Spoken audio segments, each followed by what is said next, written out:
150 ஆண்டுகள் வாழ இயலுமா? ராபின்ஸ் அவர்கள் எழுதியுள்ள பெத்தாலஜிக் பேசிஸ் ஆஃப் டிசீஸ் எனும் புத்தகத்தில் டிசீசஸ் ஆஃப் ஏஜிங் எனும் அத்தியாயத்தில் தியரிஸ் ஆஃப் ஏஜிங் எனும் தலைப்பில் பின்வருமாறு குறிப்பிட்டுள்ளார்.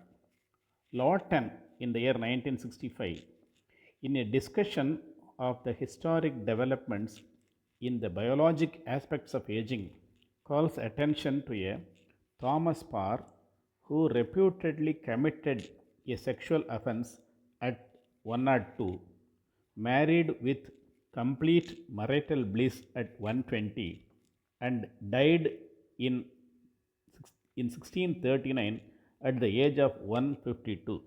அதாவது தாமஸ் பார் என்பவர் 152 ஆண்டுகள் வாழ்ந்து 1639 ஆண்டு மறைந்ததாக பதிவு.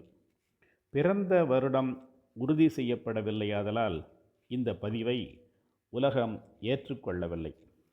பிரான்ஸ் நாட்டில் ஜீன் கான்மெண்ட் எனும் அம்மையார் 21/2/1875 பிறந்தார். 4/8/1997 மறைந்தார். 122 ஆண்டுகள் 164 நாட்கள் வாழ்ந்துள்ளார். கின்னஸ் வேர்ல்டு ரெக்கார்ட்ஸ் புத்தகமும் இதை உறுதி செய்துள்ளது. 1990 ஆண்டு வின்சென்ட் அண்ட் மீ எனும் ஃபேண்டசி ஃபில்மில் அவரை பற்றிய பதிவு உள்ளது. 1995 ஆண்டு beyond 120 years with Jeanne Calment எனும் குறும்படம் வெளியாகியுள்ளது. மிக மிக அமைதியான மகிழ்ச்சியான வாழ்க்கை வாழ்ந்துள்ளார் அந்த அம்மையார் Jeanne Calment. Fencing, cycling, tennis, swimming, roller skating, playing with piano, making music with friends என உடற்பயிற்சி சார்ந்த விளையாட்டுகள், பொழுதுபோக்கு அம்சங்கள் மற்றும் மனதுக்கும் மகிழ்ச்சி தரக்கூடிய அமைதி அளிக்கக்கூடியவற்றில் ஈடுபாடு கொண்டிருந்தார் என்பன பதிவு செய்யப்பட்டுள்ளன. காலை 6:45 எழுந்தவுடன் நீண்ட நேரம் இறை வழிபாட்டில் ஈடுபட்டிருக்கிறார் என குறிப்பு தெரிவிக்கிறது. இரவு 10 மணிக்கு அவர் உறங்கும் பழக்கத்தை கடைபிடித்து வந்தார் இறுதி வரை. பால் கலந்த காபி, பிரெட், நிறைய சாக்லேட்டுகள், வைன் குடித்தல், மாமிச உணவு உண்டிருக்கிறார்.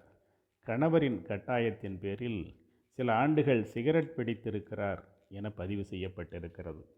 கிராஸ்வேர்டு அவருக்கு பிடித்தமான பொழுதுபோக்கு. அதனால் அவரின் இறுதி காலம் வரை நல்ல நினைவாற்றலுடன் வாழ்ந்திருக்கிறார். 110 வயது வரை சைக்கிளிங் செய்திருக்கிறார். 115வது வயதில் தொடையெலும்பில் முறிவு ஏற்பட்டதால் அதன் பின்னர் வீல் சேர் உதவியுடன் வாழ்ந்திருக்கிறார்.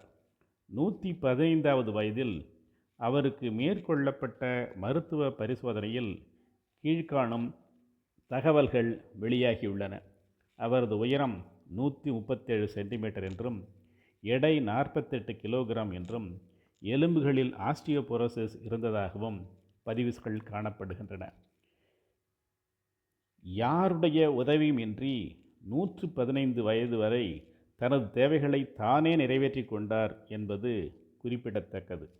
தொடையெலும்பு முறிவுக்கு பின்னர் நர்சிங் ஹோமில் வாழ்ந்து 122வது வயதில் மறைந்தார்.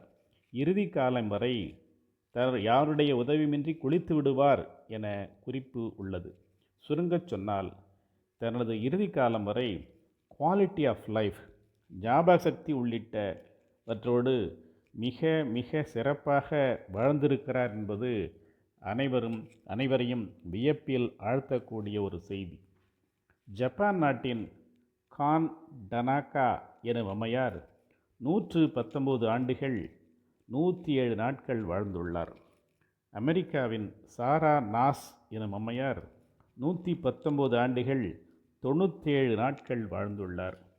நல்ல உறக்கம், உடற்பயிற்சி, நல்ல உணவு பழக்க வழக்கங்கள், அமைதியான மகிழ்ச்சியான வாழ்க்கை முறை, ஒல்லியான உடல் அமைப்பு என கடைபிடித்தால் ஜீன் காமெண்ட் எனும் அம்மையார் வாழ்ந்த 122 ஆண்டுகளுக்கும் மேலாக வாழ முடியும் என்பதில் ஐயமில்லை.